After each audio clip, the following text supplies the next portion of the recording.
सरकार नहीं चलती है। आज देश के युवा जानना चाहते हैं कि देश में जो कहते थे कि 18 करोड़ युवाओं को रोजगार देंगे, रोजगार कहाँ है? युवा कहते हैं रोजगार कहाँ है? किसान कहते हैं हमारा हक दो। किसानों को जेल में डालने का बंद करते हैं, किसानों को आवाज दबाने का ये लोग काम करते हैं। जिस राज्य में चुनाव हार जाते हैं, दिल्ली का उदाहरण आपके सामने है। दिल्ली में भारतीय जनता पार्टी पूरी तरह चुनाव हार गई और चुनाव हारने के बाद चोरों की तरह आधी रात को दस ला के इन दिल्ली के 2 करोड़ लोगों की आवाज को दबा दिया गया। और पूरे देश में बात चलती है, पूरे देश में जहां भारतीय जनता पार्टी चुनाव हारती है वहां राज्यपाल उपराज्यपाल के माध्यम से, सीबीआई ईडी के माध्यम से उन सरकारों के आवाजों को दबाने का काम करते हैं। जी लो जी, पहले दिल्ली की जनता, दिल्ली की आम आदमी आपसे पूछ रहे हैं कि आपने अपने चुनाव में वादा किया था कि हम दिल्ली की सत्ता में आएंगे तो 300 नए कॉलेज बनाएंगे, 300 नए स्कूल बनाएंगे, 700 नए हॉस्पिटल बनाएंगे, शीला दीक्षित को जेल में डालेंगे और किसी से समर्थन नहीं लेंगे। बच्चे की कसम खाता हूँ। पहले आप उसको बताइए, दिल्ली की जनता पूछ रही है कि शीला दीक्षित की फाइल कहाँ गई? कहाँ गई शीला दीक्षित की फाइल? जनता को, दिल्ली की जनता को आप बेवकूफ बनाते हो। जिन लोगों को कह रहे थे कि ये भ्रष्टाचारी है, परिवारवादी है, आप उन्हीं भ्रष्टाचारियों, परिवारवादियों के पास घूम रहे हो क्या? भैया हमें समर्थन ले लो, समर्थन दे दो। आप बताइए कि आप दिल्ली को, जनता को बेवकूफ समझते हैं कि आपको दोबारा जनता समर्थन कर देगी? इनका नाम बताना, मैं इनका नाम इंट्रोडक्शन देना भूल गई है। हमारे डिबेटर हो गए हैं, 4.5 साल से अप्लाई कर रहे थे, अब ये क्वालिफाई हो गए हैं। और ये पहले इन्होंने प्रीलिम्स पास किया, उसके बाद मेंस लिखा, मेंस में जब हो गए उसके बाद जब इंटरव्यू हुआ उसके बाद ये क्वालिफाई कर गए हैं। लिहाजा इनका नाम है नवल ऑटोवाला जी, जनाबे आली। ये मेरा दिल खुश हो गया कि किसी ने स्कूल की बात करी। मैं धन्यवाद करना चाहता हूं अरविंद केजरीवाल जी का कि राजनीति के इतिहास में कोई पार्टी स्कूल अस्पताल में बात ही नहीं करती थी। पहली बार ऐसा मौका आया कि अरविंद केजरीवाल ने विवश कर दिया कि स्कूल में बात करिए। मैं आंकड़े बताता हूं आपको, मैं राजनीतिक बातें नहीं करता, मैं युवा हूं, मैं आंकड़ों। देखिए स्कूल पे बात होगी। देखिए मैं यही काम करता हूँ, रेशा निकाल के और अंदर का फालूदा देता हूँ। तो मेरा मतलब ये है कि उन्होंने कहा कि जिनसे आपने कहा था कि इन भ्रष्टाचारियों के खिलाफ हम कभी नहीं जाएंगे, उनसे गले क्यों मिल रहे हैं आप? पहला सवाल ये था। देखिए आपने स्कूल की बात की, मैं बात पूरी कर देता हूं। मैं आंकड़े बताता हूं आपको। अरविंद केजरीवाल जी ने दिल्ली के 18। देखिए एक बात मैं आपको बहुत क्लियर बता दूं, एक बार कोशिश करी जाती है कि सवाल के जवाब पे आए, अगर वो नहीं तो ये मान लिया जाता है कि जो प्रवक्ता है वो अपने हिसाब से जवाब देना चाहता है, इसलिए उसके साथ देना चाहिए। नहीं, आपकी 2 बातें जवाब दूंगा मैं। पहली बात तो मैं आंकड़े बता रहा हूं कि अरविंद केजरीवाल जी ने दिल्ली के 18 लाख बच्चों के लिए स्कूल बनाए, 700 से ज्यादा स्कूल बनाए, दिल्ली के लोग गवाए। दूसरा, भारतीय जनता पार्टी ने संसद के अंदर आधिकारिक तौर पे कहा कि 60,000 सरकारी स्कूल संसद के अंदर का इन लोगों ने बंद कर दिए। यही उदाहरण था कि प्रधानमंत्री को गुजरात में नकली स्कूल के अंदर फोटो खिंचानी पड़ी थी। आपने पार्टी की बात करी, आज देश में तानाशाही का शासन चल रहा है। जिस तरह से भारतीय जनता पार्टी चुनाव हारने के बाद अध्यादेश ला के, सुप्रीम कोर्ट के फैसले को कुचल के ये गुंडागर्दी कर रही है, उस तरह से आज देश की सारी पार्टियों को इकट्ठा आने की जरूरत है। बाबा साहब अम्बेडकर के लिखे संविधान को भारतीय जनता पार्टी कुचल रही है, तो सारी लाइक माइंडेड पार्टियां जो देश से प्यार करती हैं उनको सबको इकट्ठा आने की जरूरत है, क्योंकि गुंडागर्दी की जरूरत है। एक सवाल बनता है कि लाइक माइंडेड सारी पार्टियों को एक साथ आने की जरूरत है, तो गांधी ने तो ये कहा था, आपकी तो पार्टी गांधी को मानती है ना, तो गांधी ने ये कहा था कि माध्यम जो है वो भी शुचिता का होना चाहिए, medium should be pass.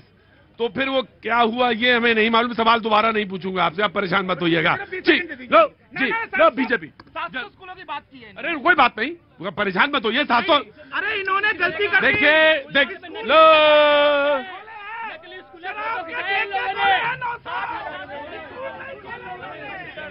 Sir एक कविता कहाँ से आ गए कवि जी?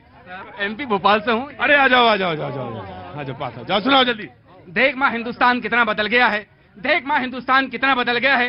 पहले तेरा बेटा दिवाली और ईद में तेरे घर की रौनक हुआ करता था, पर चंद सिक्कों के खातिर तुझे छोड़ गया। देख माँ हिंदुस्तान कितना बदल गया, देख माँ हिंदुस्तान कितना बदल गया। अब एक लाइन इन नेताओं के नाम, देख माँ हिंदुस्तान कितना बदल गया, देख माँ हिंदुस्तान कितना बदल गया। पहले नेता देश के लिए सब कुछ नौछावर कर दिया करता था, अब तेरा सब कुछ छीन लेता है। देख माँ हिंदुस्तान कितना बदल गया, देख माँ हिंदुस्तान कितना बदल गया। देख माँ पहले देश के युवा में उनका लहू खून बन के दौड़ा करता था, देख माँ, पहले देश के युवाओं में उनका खून गर्म लहू बन के दौड़ा करता था, अब शराब दौड़ती है। देख माँ, हिंदुस्तान कितना बदल गया। देख माँ, हिंदुस्तान कितना बदल गया। देख माँ, पहले देश की बेटियों को प्यार और स्नेह की नजर से देखा जाता था। पहले देश की बेटियों को प्यार और स्नेह की नजर से देखा जाता था, अब हर नजर में हवस नजर आती है। देख माँ, हिंदुस्तान कितना बदल गया। देख माँ, हिंदुस्तान कितना बदल गया। कहाँ से आना हुआ आपका? बिहार में कहाँ से? बेगूसराय से। क्या नाम है आपका? संजीव राय। संजीव जी, क्या काम करते हैं आप? हम मिस्त्री का काम करते हैं। मिस्त्री का काम, राजमिस्त्री है? सर। अच्छा, बहुत है। बिहार के राजमिस्त्रियों से तो मैं एक फरलांग दूर खड़ा होता हूँ, क्योंकि वो जवाब जो देते हैं जबरदस्त देते हैं। शिक्षा तो दे दीजिए, बाकी सब छीन लेंगे हम। क्या बात है। तो कैसे आना हुआ इधर?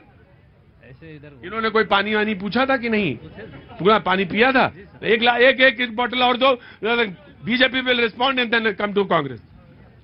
मजबूत राष्ट्र की नींव रखनी है तो नियत का साफ रखना, इरादे का नेक रखना और कुछ कर गुजरने का इच्छा शक्ति प्रबल होनी चाहिए।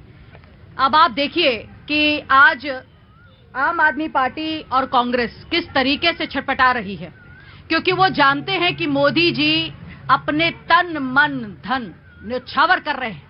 और आज तक इन 9 सालों में किसी ने सुना मोदी जी के ऊपर करप्शन? किसी ने सुना? किसी ने सुना कि किसी भी उनके कैबिनेट मिनिस्टर को जेल में डाला हो और कोर्ट कहता हो कि हम बेल नहीं देंगे? कांग्रेस खुद बेल पे बाहर, अरविंद केजरीवाल जी के खुद के मिनिस्टर जेल के अंदर, और आज ये बातें कर रहे हैं। और कपिल सिब्बल जिनके साथ इनका आंकड़ा था, आज ये किस तरीके के उनके साथ में जय हो कर रहे हैं। अरे आप जवाब दीजिए ना, आपकी नीयत इतनी साफ है। जब दुनिया पूछती है आपसे, हाँ जी अरविंद काल जी क्या क्या काम किया आपने, तो आपके पास रिपोर्ट कार्ड नहीं होता।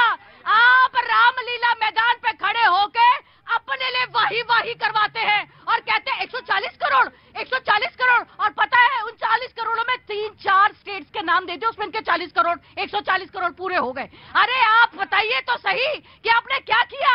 आपने आज तक जनता के लिए क्या किया? लोकतंत्र का बहाना दे देकर कांग्रेस और अरविंद केजरीवाल आ गए, और आज लोकतंत्र के बहाने के अंदर ये जब जीत जाते हैं तो लोकतंत्र नजर आने लगता है, और जब लोकतंत्र गायब हो जाता है, जब ये हार जाते हैं और सड़कों पे उतर आते हैं और बात करने लगते हैं। अरे करप्टेड है ये लोग खुद। इनके पूछिए कि इनके बच्चों को स्कूल देने के बजाय भाजपा खड़ी थी रास्ते पे। जी ठीक है। भाजपा ने एमसीडी के अंदर घुस के लोगों के इनके बनाए हुए पिंक बूथ बंद कराए। इनसे पूछिए। ठीक है जी, मैं पूछूंगा। जब आप छोड़ेंगे तभी तो इनसे पूछूंगा जी। देखिए, इन्होंने करप्शन की बात की।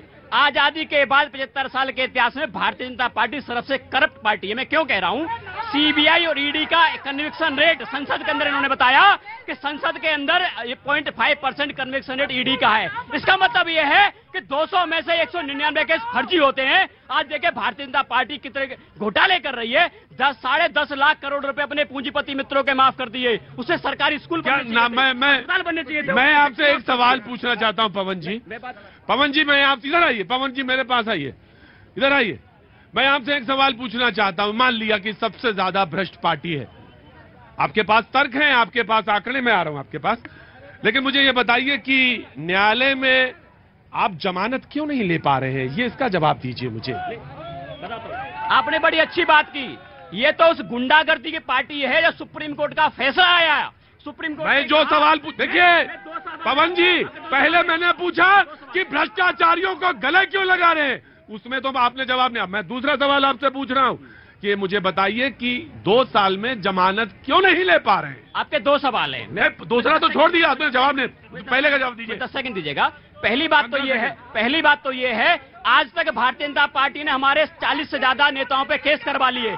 सीबीआई ईडी की तमाम रेड करवा ली इन लोगों ने, पूरी फाइलों की जांच करवा ली, एक पैसे का सबूत नहीं मिला। दूसरी बात, जमानत क्यों नहीं हुई? सुप्रीम कोर्ट की बात की आपने। सुप्रीम कोर्ट का फैसला आया कि दिल्ली के 2 करोड़ लोगों का अधिकार दिल्ली सरकार। मैंने कहा जमानत क्यों नहीं हुई? इन्होंने सुप्रीम कोर्ट के फैसले को चल दिया। मैंने पूछा जमानत क्यों नहीं हुई? वो तो इनसे पूछे ना, सबूत क्या मिला? क्या हुआ सर? इतना टाइम। एक मिनट पवन जी, मैथिल नहीं, Maithil this is not the way. Maithil this is not the way. Maithil बैठे, आप प्लीज बैठिए। जी जी जनाब, क्या हुआ? सर ये तो है, इतना टाइम इन्होंने इतना किया है तो ये इतना जल्दी जमानत क्यों नहीं मिल रहा है? इससे क्यों, कुछ तो दाल में काला है। आज का मुद्दा भ्रष्टाचार पर, भ्रष्टाचार पे उन्होंने कहा प्रधानमंत्री ने कि हम सेफ गार्ड करते हैं, वो रेड कार्ड है उनके पास। 4 से 6 लाख रुपए पे नौकरियों की बात कर रहे थे। हालांकि भ्रष्टाचार एक ऐसा मुद्दा, राजस्थान में बीजेपी कांग्रेस से सवाल पूछ रही है, कांग्रेस के अंदर सवाल पूछ रही है, मध्य प्रदेश में कांग्रेस बीजेपी से सवाल पूछ रही कि आग कैसे लग गई, और तमाम भ्रष्टाचार के मुद्दे। छत्तीसगढ़ में कांग्रेस से बीजेपी सवाल पूछ रही है। बंगाल में वो समय आ गया, तुम वहां खड़े थे, बदल गया, मैं आ रहा हूं। जी सही कहा आपने, प्रधानमंत्री जी भी बहुत सही बोला है उन्होंने, वाकई सेफ गार्ड हैं वो। भाई खड़े रहो, मैं आ रहा हूं, ज्यादा होशियार न बनूं। जी वाकई सेफ गार्ड हैं वो। हाँ। और सेव कर रहे हैं वो। देखिए ना, अपने सबसे करीबी मित्र का 20,000 करोड़ रुपए का जो ऑफशोर कंपनी से आया, अडानी जी का पैसा कहां आया, कैसे लगा, ड्रोन जैसे राष्ट्रीय सुरक्षा के मुद्दों पर लगा, उसको भी सेव कर दिया। कितने प्यार से सेव वो करते हैं। अपने बड़े बड़े 10 पूंजीपतियों का जो इस देश में जिस तरह से संपत्ति बढ़ी है, आय की असमानता बढ़ी है, उसको उन्होंने सेव किया है, तभी इतनी गुनी, दिन दूनी रात चौगुनी बढ़ रही है। मैं बीच में डिस्टर्ब नहीं किया। मैं आग्रह करूंगा बाकी पैनलिस्ट से, जहां तक बात आपने कही है भ्रष्टाचार के मुद्दे पर कौन कहां खड़ा है। 2013 में लोकायुक्त और लोकपाल दोनों विधेयक पार्लियामेंट के दोनों सदन में पास हमने कराया था। उसकी संस्तुति लागू करने में 2016 और 2019 में जाकर लोकपाल का एक व्यक्ति आया है जिसको कोई नहीं जानता कि इस देश का लोकपाल कौन है। आप बताइए। लोकायुक्त की बात, अरविंद केजरीवाल जी भी महान है भाई, उनकी तो मैं बहुत भूरी भूरी प्रशंसा करता हूं। उन्होंने कहा था पूरे देश में भ्रष्टाचारी ही रहते हैं, और हुआ क्या? एक भ्रष्टाचारी को पकड़ के जेल में अपने समय में रखा होता तो मैं मानता कि हाँ वो ईमानदार हैं। प्रधानमंत्री जी भी जब जब चुनाव आएगा भ्रष्टाचारियों के बारे में एक लंबी फहरिस्त गिनाएंगे। उनके राज्य में कोई 5, 2, 4 जो राष्ट्र। मुझे एक सवाल का जवाब दीजिए। 23 तारीख को जो रैली होगी वहां पे पटना में, तो वहां नहीं, मैं पूछ रहा हूं तो कैसे? नहीं भ्रष्टाचार का है तो भ्रष्टाचार से मिलेगा क्या? कैसे मिलेगा? हाँ, बड़े बड़े भ्रष्टाचारी जब भाजपा का गुणगान गाते हैं उस पर कोई चर्चा नहीं होती। वो मुद्दा विपक्ष का एक कहीं ना कहीं एक जगह महागठबंधन का है, उस पर अभी विचार होगा। जी बोलो, जल्दी बोलो। साहब देखो, नेता नगरी से कोई मेरा लेन देन नहीं है। मेरे को सिर्फ आप ये बताओ कि छोटे बाल आर्मी के क्यों होते हैं? छोटे बाल अभी बताएंगे, तो ब्रेक होएगा ना, उसके बाद बताएंगे कि छोटा इधर से है उधर से करेंगे। जब बताता हूँ अभी आया। जी देखिए, हम ये कहना चाहते हैं, नशेड़ी, और ये गलती बताएं किसकी है? हमारी, आपकी और जनता की, जो बगल में खड़े होकर इसको बर्दाश्त करते हैं। ये सिर्फ नेता नहीं, ये सिर्फ नेताओं की जिम्मेदारी नहीं है कि आदमी को ठीक किया जाए, या सरकार की जिम्मेदारी नहीं कि आदमियों को ठीक किया जाए, या सिर्फ पत्रकार की जिम्मेदारी नहीं कि वही सवाल पूछेगा। अरे बगल में आपके शराबी खड़ा है और बर्दाश्त आप कैसे कर रहे हैं? पहले यहां खड़ा था, वो वहां खड़ा गया। निकालिए इसको बाहर, आता हूं भी। जी देखिए, इस देश की जनता ने अपने प्रधानमंत्री को पूरी ताकत दी है, पूरा, कोई भी प्रधानमंत्री रहा हो, लेकिन हमारे प्रधानमंत्री हमारे देश की जनता के खिलाफ कोई विदेशी शक्ति एक्शन ले, ट्विटर एक्शन ले, सरकार बोलेगी ट्विटर को, सरकार के पास क्या दंड देने का अधिकार कम है? अगर जो लोग देश के विरोध में लिख रहे थे उसको दंड देने का काम मोदी सरकार को करना चाहिए था कि वो ट्विटर को लिखेगा कि मैं इसी मुद्दे पर लौटेंगे छोटे से ब्रेक के बाद। आता हूं। राम सिया राम जय जय राम, राम सिया राम जय जय राम। बीच उत्तरकाशी की पुरोला ग्राम पंचायत में लव जिहाद के विरोध में प्रदर्शन भी तेज हो गए। यही नहीं, तनाव के बीच कई दुकानदारों ने पलायन का फैसला किया और अपनी दुकानें बंद करके चले गए। उत्तरकाशी में 15 जून को होने वाली महापंचायत और इन प्रदर्शनों की वजह 26 मई की घटना को माना जा रहा है, क्योंकि एक खास समुदाय पर नाबालिग का अपहरण करने की कोशिश का आरोप लगा था, जिसके बाद वहां तनाव बढ़ गया। हालांकि पुलिस ने लोगों को सुरक्षा का भरोसा दिया। कानून को पालन करते हुए रह रहे हैं शांतिपूर्वक, उनकी सुरक्षा हमारे लिए हम प्रतिबद्ध थे।